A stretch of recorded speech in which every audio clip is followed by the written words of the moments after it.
안녕하십니까. 반갑습니다. 신정자입니다. 그림으로 보는 인문학. 오늘 첫 번째 강좌는 명화 속 보석 이야기입니다. 명화란 무엇일까?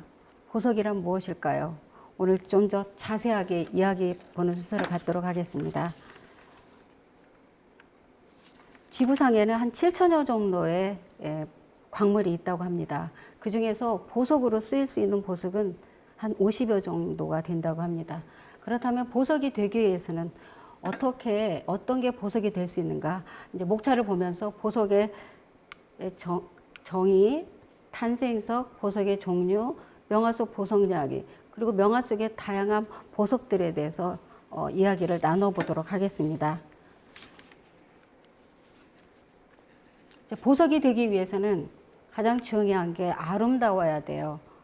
최우선적으로 아름다워야만이 보석으로서의 역할을 할 수가 있고, 또 하나는 보석이 되기 위해서는 누구나 쉽게 소유할 수 있으면 안 되겠죠. 중요한 건 희소성이에요. 그리고 경고성이죠. 충격이라든가 긁힘에 강해야 되는데 약하게 됐을 때, 마모됐을 때 경고성이 없다라면 보석으로서 인정받을 수가 없습니다. 또 하나 전통성이에요.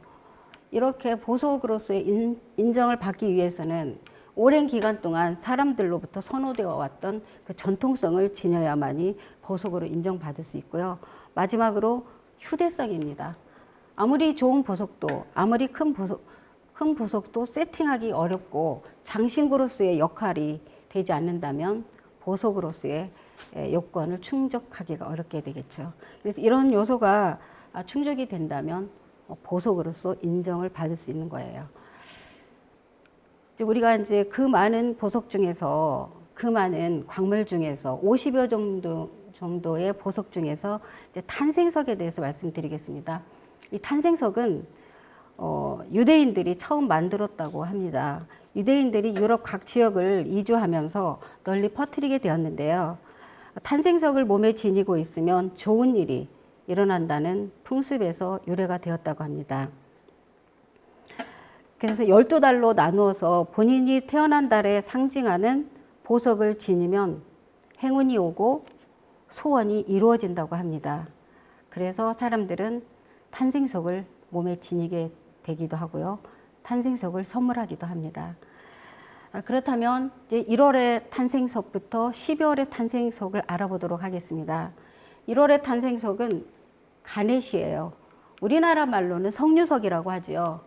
그래서 라틴어의 그라나도스에서 유래된 말로 석류를 뜻하는 말로 석류석이라고 많이 알고 있어요. 근데 색은 굉장히 암적색, 빨간색인데 이 빨간색 말고도 한 40여 종류의 색깔이 있다고 해요. 가넷은 오랜 옛날부터 알려져 있었던 보석이라고 합니다. 그래서 예수 탄생 수천 년부터 쓰여졌던 보석으로 아론의 갑옷, 그 제사장이죠. 홍패에 쓰인 12보석 가운데 첫 번째 줄에 해당하는 보석이 바로 가넷이라고 합니다. 이 가넷은 주산지가 스리랑카, 미국, 브라질이라고 합니다. 자, 가넷 마음에 드셨나요? 다음은 2월의 탄생석입니다. 2월의 탄생석은 자수정이에요. 자수정은 수정의 변종으로 수정에는 백수정, 그다음에 연기에 그을린 것 같은 연수정, 그리고 황색이 나는 황수정, 그리고 자색이 나는 자수정이 있습니다. 그런데 그 중에서도 가장 인기가 있는 게 바로 이 자수정이에요. 이제 고대 그리스어의 에머시스토스에서 유래가 되었는데 이 보석을 지니고 있으면 술에 취하지 않는다고 그래서 남성분들이 이 보석을 지니고 술을 마시면 취하지 않는다고 합니다. 그래서 남성들도 많이 애용하고 있어요. 그리고 또 병원에서도 많이 하죠. 원재 개선이라든가 적외선 치료기 같은 거, 혈액순환이나 생체 리듬 효과에 좋아서 많이 쓰이고 있다고 합니다. 우리나라에서 유일하게 나는 보석 중에 자수정이 있어요. 언양 자수정이라고. 그래서 이 자수정은 평화를 상징하는데 이 자수정을 몸에 지니고 있으면 마음이 편안해지고 또 성실해지고 또 진실성이 있어진다고 합니다. 3월의 탄생석은 아쿠아마린입니다. 우리나라 말로는 나목이라고 해요. 그래서 이 아쿠아마린은 물을 뜻하는 아쿠아와 바다를 뜻하는 마린이 합쳐진 말입니다. 그래서 보석의 이름에서 푸른 바다의 물빛을 연상을 시킬 수가 있는데요. 인류에게 오랫동안 젊음과 행복을 상징하는 돌로 젊은 친구들이 많이 선호하고 있습니다. 그래서 주산지는 브라질, 남아프리카, 러시아 등에서 많이 산출이 되고 있고요. 3월의 탄생석 아쿠아마린입니다. 아쿠아마린을 지니고 있으면 행복을 상징하기 때문에 친구들끼리 서로 행복을 나누고 싶을 때 아쿠아마린을 선물하면 좋을 것 같아요. 다음은 4월의 탄생석입니다. 다이아몬드인데 우리나라 말로는 금강석이라고 하죠. 영원한 사랑을 상징하는데 보석의 왕이라고도 하죠. 다이아몬드는 그리스의 아다마스에서 전래가 되었는데 그 뜻은 정복되지 않는다라는 뜻이에요. 그래서 탄소의 단일 원소로 이루어졌으며 지구상에 존재하는 광물 중 가장 경도가 세다고 합니다. 그래서 보통 1캐럿의 다이아몬드를 생산하기 위해서는 250톤 이상의 암석을 캐내야만이 할 만큼 희소 가치가 있다고 합니다. 빛을 받으면 높은 굴절률과 섬광력, 분상력을 지니고 있어서 연마된 다이아몬드는 광채가 매우 아름답다고 합니다. 순결함과 고귀함 그리고 영원한 사랑을 상징하기 때문에 결혼식에 많이 서로 받고 싶고 주고 싶은 보석이라고 할 수 있겠죠. 주산지는 중앙아프리카, 호주, 러시아 등입니다. 다이아몬드. 다이아몬드는 많은 사람이 선호하는 보석 중에 하나예요. 4대 보석이라고 해요. 4대 보석 중에 하나가 바로 다이아몬드예요. 제가 또 하면서 4대 보석이 어떤 건가를 또 가르쳐 드리겠습니다. 다음은 5월에 탄생석 에메랄드입니다. 이것도 마찬가지로 4대 보석 중에 하나예요. 베릴이라는 광물 중에서 대표적인 초록색 보석인데 이 베릴이라는 광물은 빛깔이 맑은 보석이라는 뜻이에요. 대자연의 아름다운 실록의 느낌이 있어요. 싱그러운 초록색의 눈이 피로를 풀어준다고 해서 보석 연마공들이 작업대 위에 놓고 있기도 하고요. 우리 학교에 가면 칠판이 있죠. 칠판이 초록색인 거 아시죠? 다 눈의 피로를 풀어주기 위해서 칠판의 색깔이 초록색이에요. 그래서 네로 황제는 에메랄드 안경으로 검투사와의 싸움을 구경했다고 합니다. 그리고 이 흠없는 에메랄드를 찾는 것은 결점이 없는 인간을 찾는 것보다도 더 어렵다고 합니다. 서양 속담이에요. 그래서 왜 그러냐면 이 에메랄드 속에 내포물이 많이 들어있어서 투명성이 없기 때문에 그래서 투명한 것은 다이아몬드보다도 더 비싸다고 해요. 그래서 많은 사람들이 선호하고 있는 5월의 탄생석 에메랄드입니다. 다음은 6월의 진주. 지금 6월이죠. 그동안 제가 말씀드렸던 보석은 다 무기물 보석이에요. 무기물은 단단한 돌이라고 할 수 있겠죠. 그런데 이제 여기에서는 진주는 유기물 보석이에요. 그래서 약간 경도가 약해요. 라틴어야 피루나의 바다의 아이라는 뜻에서 유래가 됐는데요. 진주나 조개 등의 기생물이 들어가면 조개는 자기 몸을 보호하기 위해서 분비물을 내뿜게 되죠. 그래서 분비물들이 쌓여서 이루어진 고통의 덩어리가 천연 진주입니다. 그런데 요즘에는 양식 진주가 많아요. 그래서 인위적으로 조개 입을 벌리고 핵을 집어넣어서 만들어내는데 본질적으로는 전혀 다를 바가 없습니다. 그래서 탄생의 아픔을 겪어난 고귀한 생명체이기 때문에 보석의 여왕이라고도 해요. 그래서 오랜 세월 사랑을 받게 된 것입니다. 진주의 색상은 백색, 크림색, 분홍색, 흑색 등 여러 가지가 있는데요. 백색 진주는 분홍빛이, 그리고 흑진주는 녹색빛이 감돌수록 좋다고 합니다. 6월에 탄생석 진주는 이제 펄이라고 하는데요. 주산지는 페르시아 연안 일대 그리고 스리랑카, 일본. 우리가 이제 일본 진주가 굉장히 유명하다고 해요. 제가 오늘 일본 진주를 차고 왔어야 되는데 못 차고 왔네요. 다음은 7월에 탄생석 루비입니다. 루비는 정열적인 애정을 나타내는 사랑의 돌로 라틴어의 루브덤에서 이제 유래가 되었는데 빨갛다라는 의미를 가지고 있습니다. 그래서 컨던넘, 즉 강옥 중에서 가장 고가로 취급이 되는 아름다운 보석인데, 이제 붉은색의 돌은 루비라고 하고요. 붉은색이 아닌 돌은 사파이어라고 많이 합니다. 그래서 우리나라 사람들은 사파이어 하면 푸른색만 알고 있는데 사파이어도 종류가 다양해요. 그래서 다른 색으로도 많이 이루어지는데 그 중에서도 가장 빨강색, 고가로 치워주는 게 바로 이 루비입니다. 태양을 상징하는 신비한 돌로서 고대로부터 왕의 왕관이라든지 목걸이에 많이 사용이 되었는데요. 정열과 진심을 표현하는 데 가장 적합한 색이라고 합니다. 그래서 열정, 용기, 자유를 상징하는 7월의 탄생석 루비입니다. 다음은 8월의 탄생석 페리도트입니다. 페리도트라는 뜻은 그 아랍어에서 유래가 되었는데요. 황록색이 투명하고 아름다운 보석으로 우리나라에서는 감남석이라고도 많이 불리우고 있습니다. 페리도트는 또 용암을 만드는 광물의 하나로 운석 중에서도 발견이 되는데요. 우주로부터 우리에게 주어진 유일한 보석이라고 합니다. 그래서 우주로부터 돌던 보석을 우리가 몸에 지니고 있다면 어떨까요?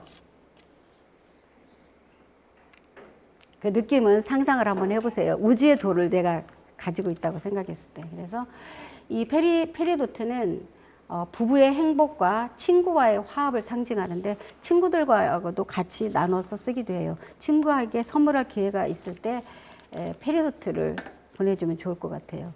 페리도트는 그다지 비싸지 않아요. 중보석에 해당이 돼요. 다음 9월에 탄생석 사파이어입니다. 아까 말씀을 드렸지만 이 사파이어는 이제 이 강옥 중에서 붉은색을 띠는 루비를 제외하고는 사파이어라고 하는데 이 사파이어 색이 다 이렇게 푸른색만은 아니에요. 노란색도 있고 무색도 있고 청색도 있는데 우리나라 사람들이 가장 선호하는 색이 바로 청색이에요. 그래서 오랫동안 불변의 상징으로 생각이 되어서 로마의 바티칸 교황청의 추기경 전원이 이 성직자들이 반지를 착용했다고 합니다. 9월의 탄생석, 우리나라 말로는 청옥이에요. 스리랑카, 미얀마, 태국, 호주 등에서 산출이 되고 있습니다. 다음은 10월의 탄생석 오팔입니다. 이 오팔은 우리나라 말로는 담백석이라고도 해요. 그런데 이 오팔은 그리스 오파리오스에서 유래한 말로 귀한 돌이라는 뜻을 가지고 있습니다. 꼭 돌을 보면 무지개색이 보여요. 그래서 여러 가지 이 보석 속에 루비의 불꽃, 자수정의 화려함, 사파이어의 푸르름이 다 합쳐진 혼연일체, 모든 보석이 혼연일체가 된 것 같다고 로마 시대 광물학자인 프리니우스가 표현하였는데요. 주산지는 호주, 멕시코, 미국에서 많이 산출이 되고 있습니다. 다음은 11월의 탄생석 토파즈입니다. 투명한 황색 보석으로 이렇게 토파즈 하면 우리나라 사람들은 대체적으로 이 청색을 많이 알고 있어요. 그런데 가장 좋은 것은 이 황갈색이에요. 그래서 불꽃을 의미하는 산스크리트어의 이 홍해에 있는 섬에서 찾는다라는 토파제스에서 유래가 되었다고 해요. 그런데 토파즈는 밤이 되면 빛을 발하는 성질이 있기 때문에 채굴하는 데 큰 도움이 된다고 합니다. 그래서 밤에 나가서 빛나고 있는 곳을 표시해 두었다가 낮에 어려움 없이 채굴을 한다고 합니다. 국내에서는 일반적으로 이 청색을 브로 토파즈를 우리나라에서는 많이 선호하고 있습니다. 이 토파즈는 부활을 상징하고 또 희망과 우정을 상징하고 있습니다. 다음은 12월의 탄생석 터키석입니다. 이 터키는 또 중요한 게 터키석에서는 이 돌이 산출이 되지 않아요. 중요한 것은 시나이 반도에서 처음에 산출이 돼가지고 터키를 통해서 유럽에 전해졌기 때문에 터키석이라고 합니다. 기원전 3000년부터 사용된 터키석은 가장 오래된 보석 중에 하나인데요. 하늘색부터 청색, 마치 금속을 뿌려놓은 듯한 것도 있고요. 고대부터 종교의식이라든지 호적, 아니 부적, 호신, 때로는 가루로 내서 우리 여성분들이 아이섀도우, 눈화장을 할 때 사용하기도 합니다. 주산지는 이집트, 이란, 미국이라고 할 수 있고요.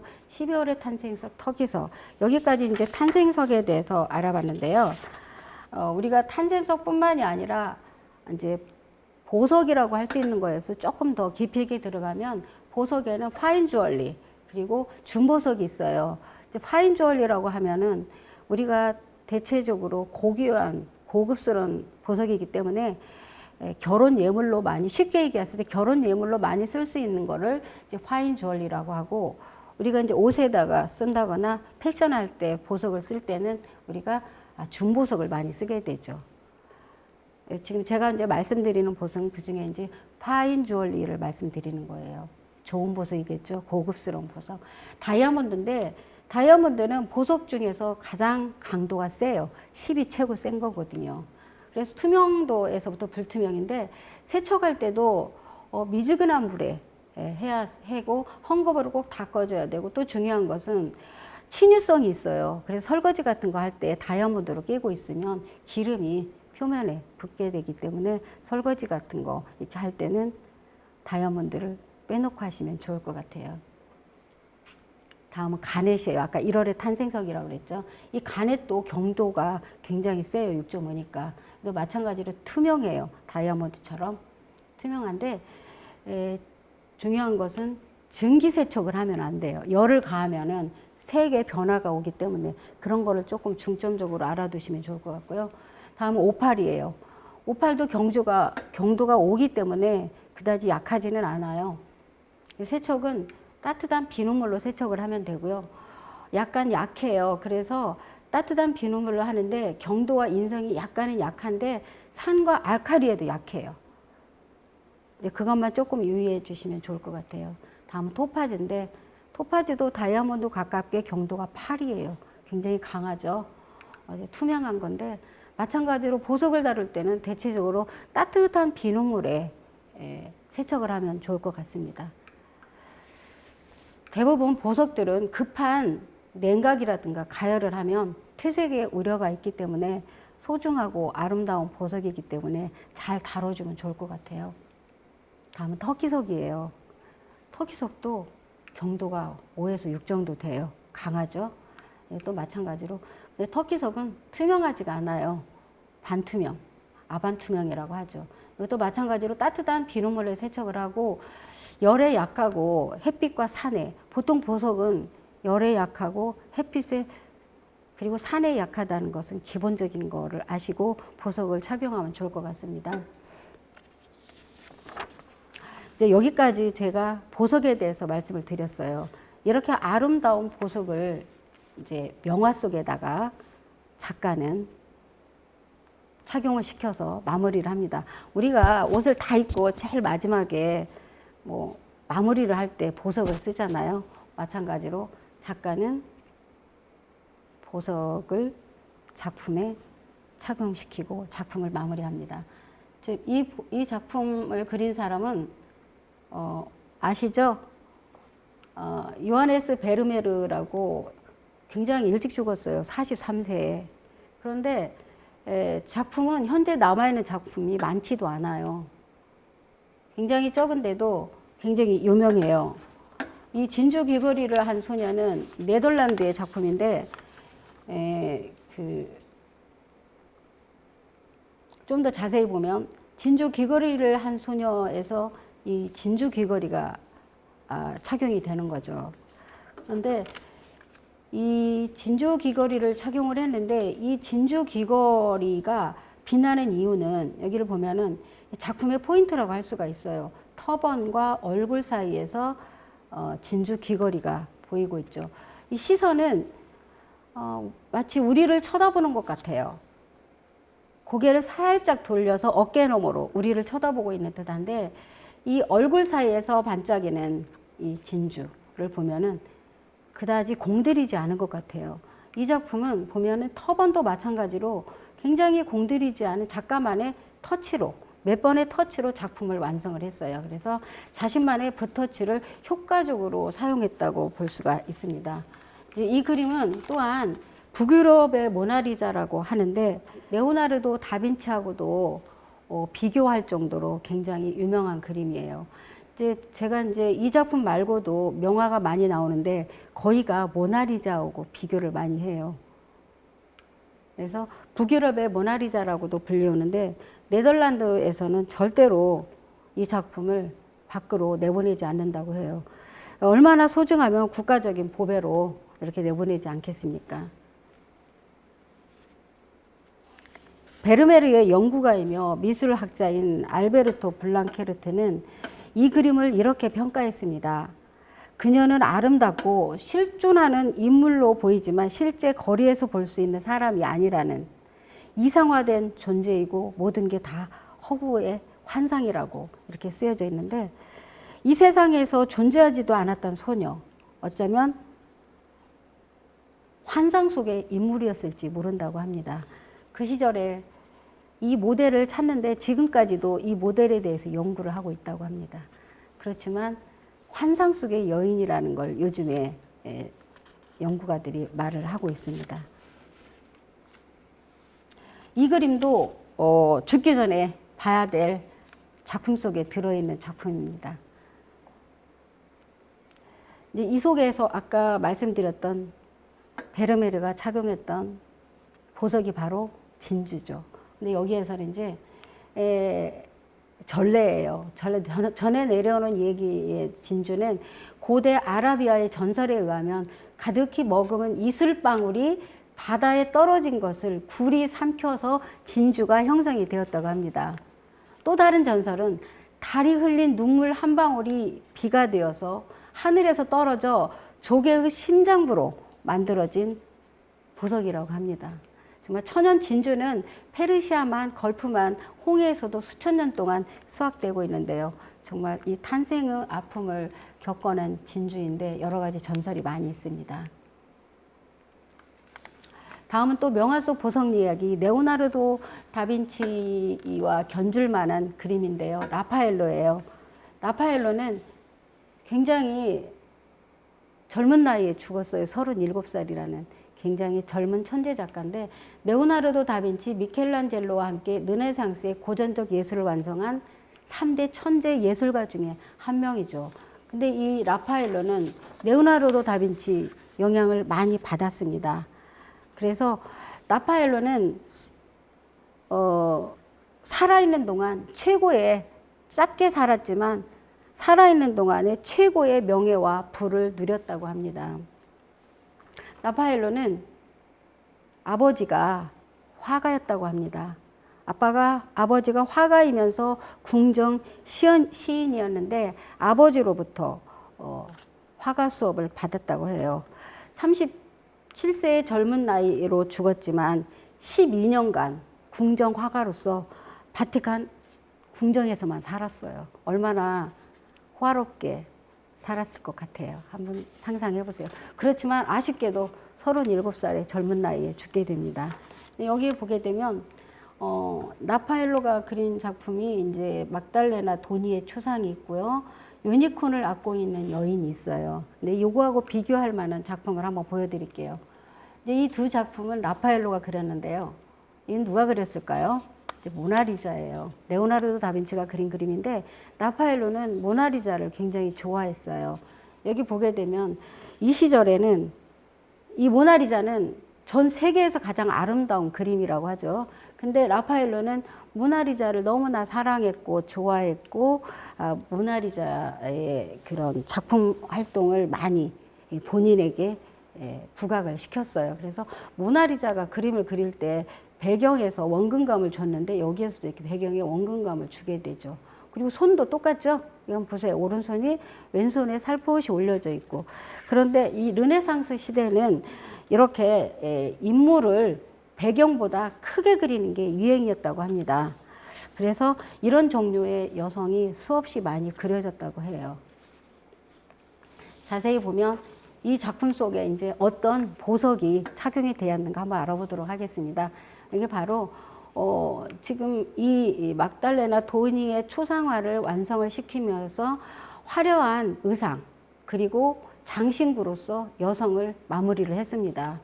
이제 질감이 표출된 정도로 굉장히 세부적이며 사실적인 묘사는 라파엘로의 감각적인 표출 능력을 또한 알려주는 작품이라고도 할 수 있는데요. 이 여인의 무표정한 모습은 레오나르도 다빈치의 입술하고는 조금 다를 거예요. 아까 보여드렸지만 여기에서 우리는 또 호박 목걸이가 나오죠. 여기 호박 목걸이.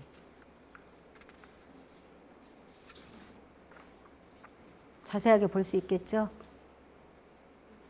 라파엘로가 막달레나 도니의 초상을 그릴 때 바로 여기에서 호박 목걸이를 착용을 하죠. 이 작품은 라파엘로가 23세 때 그렸어요. 굉장히 젊은 나이에 그렸는데 괜히 또 일찍 죽으니까요. 이 작품도 또 유니콘을 안고 있는 여인이라는 곳에서도 루비 페넌트를 또 착용하게 되죠. 그래서 사랑스러운 여인을 정말 나타내기 위해서 정열적이게 루비 보석을 착용함으로써 마무리를 합니다. 그래서 루비라는 것은 빨간색을 의미하는데 몇천 년 동안 루비는 지구상에서 가장 귀중한 보석으로 여겨지고 있습니다. 자세히 한번 보세요. 호박과 루비. 네. 호박에 대해서 전설이 많이 있는데요. 호랑이의 혼이 굳어져서 생긴 보석이라고 믿고 있는 중국의 전설이 있고요. 또 그리스 신화에서는 포플러 나무의 눈물이라는 말이 있습니다. 태양의 신 피에톤이 아버지를 졸라서 불의 전차 태양을 운전하면서 끓고 있던 선마가 난폭하게 이제 굵기 시작을 하죠. 그 순간 지상으로 곤두박질해서 떨어지는데 그때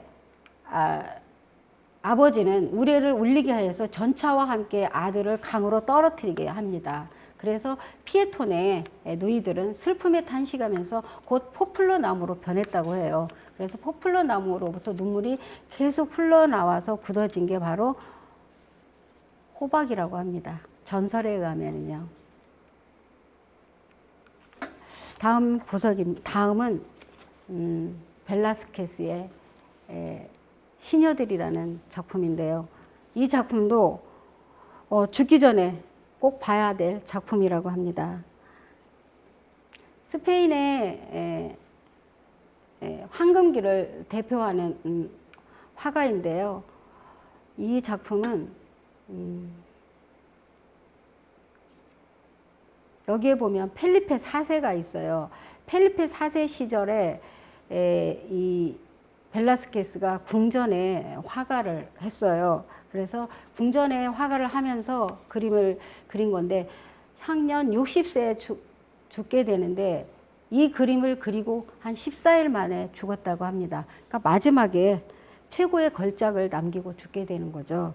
그래서 이 벨라스케스의 이 제목은 시녀들이라고 하는데 어떻게 보면은 시녀들인데 이 속에 자세히 보면은 벨라스케스가 있어요. 그리고 공주와 시녀들이 있어요. 우리가 한번 보세요. 이거를 본인이 지금 누구를 보고 있는 것 같아요. 이 벨라스케스가. 벨라스케스는 이 바로 앞에 왕비를 보고 있는 거예요. 왕과 왕비를 보고 있는 모습을 찰나적으로 그린 그림이에요. 그래서 이 제목은 시녀들인데 이 마리가레트 공주를 중심으로 시녀들이 있고 또 여기에는 마리가리타 공주가 5살밖에 되지 않지만 이 5살밖에 되지 않은 공주를 권위 있게 나타내기 위해서 이제 시녀들이라든가 난장이라든가 충성스러운 개를 앞에다 그려놓게 되죠. 그리고 굉장히 사랑스럽게 표현이 되는데 이 마리가리타 공주가 사랑스럽게 표현이 되려면 어떻게 해야 될까요? 엄마를 쳐다봐야 되겠죠. 부모가 앞에 있는 거예요. 거울 앞에 비치는 모습이 바로 부모인데 이 마리가리타 공주는 부모를 보고 있고요. 이 부모는 거울에 비치고 있는 모습이에요. 한 작품이 거울 속에 보이는 작품처럼 보이는데요. 굉장히 이 벨라스케스가 이 작품을 하기 위해서 심혈을 기울였다고 할 수 있습니다.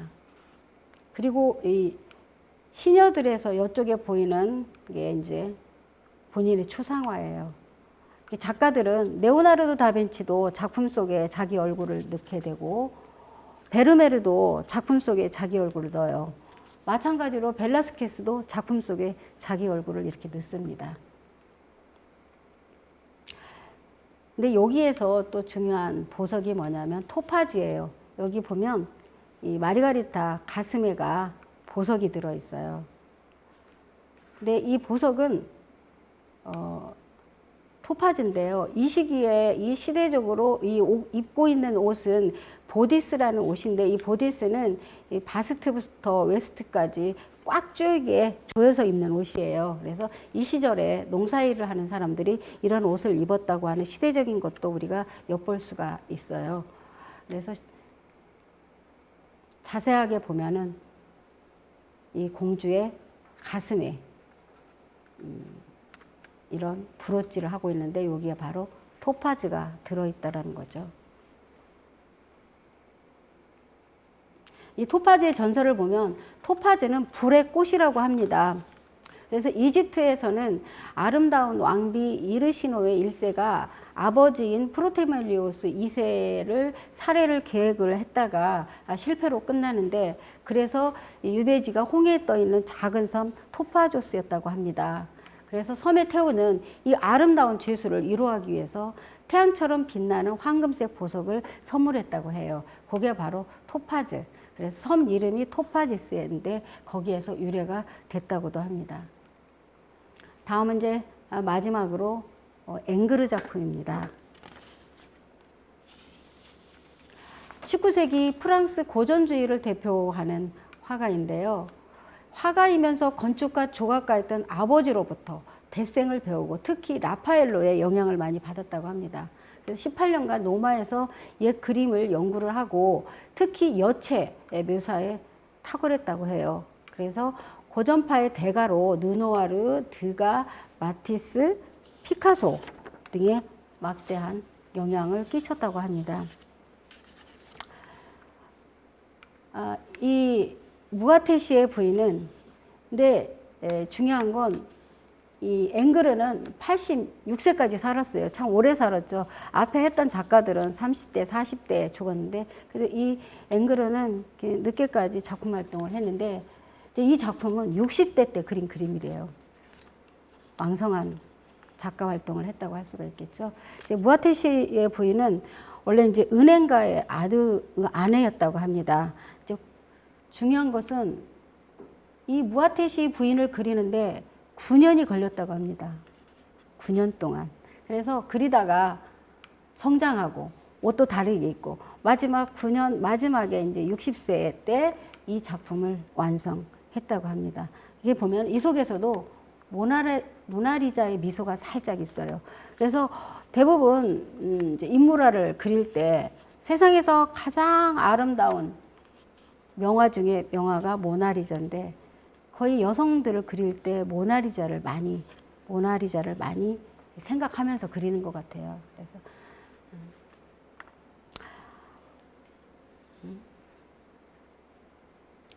이 작품도 죽기 전에 꼭 봐야 될 작품이라고 합니다. 여기 보면은 이 무아테시 부인은 오팔에 여기 보면 팔찌가 있어요. 오팔 팔찌와 자수정 브로치를 하고 있어요. 그래서 이 앵그르가 그린 초상화인데 여인의 자세가 고전주의 전통에 따라서 매끄럽고 세심한 붓질로 이루어졌어요. 우리가 인상파라든가 요즘에 그림 그리는 사람의 작품 속에는 붓자국이 있죠. 근데 앵그르 작품은 붓자국이 하나도 없어요. 굉장히 매끄럽게 섬세하게 작품을 그렸다고 하는데 이쪽에 보면 이제 거울이 있어요. 거울 속에 이 옆모습이 뒷모습이 보이죠. 공간감을 부여하기 위해서 부인의 옆모습을 보여주는 이런 장치를 했다고 해요. 그래서 여기에서 착용된 앵그르가 무아테시의 부인에서 착용된 보석은 오팔 팔찌와 자수정입니다. 그러면 오팔은 어떤 전설이 있을까요? 오팔은 굉장히 아름답다고 했어요. 그래서 19세기 영국의 작가는 이제 가이에스 스타인이라는 소설이 있는데 그 소설 속에 여주인공이 갖고 있는 오팔은 마치 불처럼 붉게 타오르는 듯한 것으로 머리핀에 세팅이 되어 있다고 해요. 그래서 주인공의 일거수일투족 마음의 변화, 감정에 따라 풍부한 색채로 변한다고 쓰여 있습니다. 오팔을 보면 한 가지 색이 아니에요. 7가지 무지개 색이 다 들어있다고 해죠. 아까 또 그 속에 자수정, 목걸이가 있었죠. 자수정에 대한 전설을 알아보면 마음속에 뒤엉켜져 있는 기분이 가라앉지 않은 바카스 신은 분풀이로 지금부터 이 숲속에서 최초로 만난 사람을 호랑이에게 잡아먹히게 하게 말 것이야 라는 묘안을 생각해 냈어요. 그런데 처음 통과하는 사람이 깨끗한 옷을 입고 다이아나 신전을 참배하러 가는 정말 아름다운 아가씨였어요. 바카스 신이 사주한 호랑이가 예리한 발톱으로 덤벼드는 순간 이 아가씨는 신의 가호로 마음속으로 기원을 했대요. 그러자 순백색의 돌로 변해서 생명을 잃을 뻔한 것을 위기를 무면했다고 해요. 그래서 이 화석의 아름다움에 그만 바카스 신도 마음이 흔들려서 손수 가지고 있던 포도주를 이 화석의 아름다운 보석에 부었을 때 자색의 보석으로 변했다 해서 자수정이라고 하는 전설이 있다고 합니다. 지금까지 명화 속 다양한 보석 이야기를 저와 같이 들어보셨는데요. 조금 더 이제 자세하게 한번 작품을 보는 시간을 갖도록 해보겠습니다. 이 작품은 베르메르의 작품이에요. 진주 귀걸이를 한 소녀인데 다른 작품으로는 또 터번을 한 소녀라고 또 말을 하기도 해요. 네덜란드를 대표하는 작품으로 이 작품이 너무 유명해서 이 작품을 가지고 소설이 이루어지기도 했고요. 또 영화로 만들어지기도 했습니다. 저는 이제 W미술관에 있는데 작년에 W미술관에서도 진주 목 귀걸이란 소녀 영화를 상영한 바 있어요. 그래서 굉장히 유명한 그림이죠. 제가 지금 설명하는 그림들은 정말 죽기 전에 꼭 한 번쯤은 봐야 될 작품이라고 합니다. 북유럽의 모나리자라고 다시 한번 설명해 드리는데요. 모든 미의 기준을 모나리자에다가 두고 있습니다. 고전주의, 인문주의, 르네상스가 시작하면서 인간을 그리기 시작하면서 자세하게 한번 더 감상해 보세요. 보면은 이 터번과 얼굴 사이에 귀걸이가 있는데 이 귀걸이를 세밀하게 그리지도 않았어요. 그렇지만 이 그림은 전 세계적으로 정말 네덜란드에서 다른 쪽으로 유출되지 않을 정도로 중요한 그림이라고 여겨서 국가적으로도 굉장히 보호하고 있는 그림이라고 또 합니다. 이 작품도 이제 라파엘로의 작품인데 이 라파엘로는 아까도 말씀 더 드렸지만 조금 더 한 번 더 자세히 보시면 알겠지만 레오나르도 다빈치가 그린 모나리자를 많이 닮아 있다고 할 수 있어요. 그렇지만 모나리자에서 볼 수 있는 이런 입가의 미소, 이 시절에 스푸마토 기법이라고 해서 자세하게 그리지 않고 연기처럼 흐리게 하는 그런 기법이 있었는데 모나리자가 처음으로 이 기법을 그리면서 미소를 그렸는데 이 라파엘로는 이게 모나리자의 미소하고는 조금 달라 있죠. 나름 이제 매혹적으로 그렸다고 합니다. 그래서 이 보면은 이 시절에는 거의 16세기에는 거의 비슷하죠. 한번 보세요. 비슷한 것 같지 않나요? 뭐 얼굴 표정. 이 시절에 눈썹도 없어요. 다 똑같아요. 눈썹을 그리지 않는 게 그 시절의 유행이었다고도 하는데요. 다른 게 있다라면 모나리자는 보석을 하지 않았는데 이제 라파엘로가 그린 그림에는 보석이 많이 등장하죠. 그렇지만 모나리자 말고 다른 레오나르도 다빈치가 그린 작품에는 또 보석이 있습니다. 그래서 이 굉장히 섬세하게 그 시절에 유행하는 기법으로 이 작품을 완성한 작품이라고 볼 수 있습니다. 이 작품은 레오나르도 다빈치 작품이에요. 여기서도 이제 레오나르도가 16세기서부터는 15세기경인데 르네상스 시대에는 이렇게 귀걸이, 목걸이 를 착용하게 되죠. 아까 모나리자하고 비슷하지 않나요? 또 마찬가지예요. 전부 다 레오나르도 다빈치가 그린 그림인데 아까 제가 말씀드렸던 것처럼 거의 비슷한 스타일의 인물들을 그리게 되죠. 여기도 아까 설명도 했지만은 엥그르가 무아테 시대 부인을 그렸는데 정말 이 작품 하나를 그리기 위해서 뭐 1년이 걸린 것도 아니고 2년이 걸린 것도 아니고 9년에 걸쳐서 이 작품을 완성했다고 합니다. 60세 나이에 작품을 완성했다고 하는데 정말 작가의 열정을 다시 한번 볼 수 있는 작품이고요. 여기에서도 정말 고전적인 여성의 미를 표현했죠.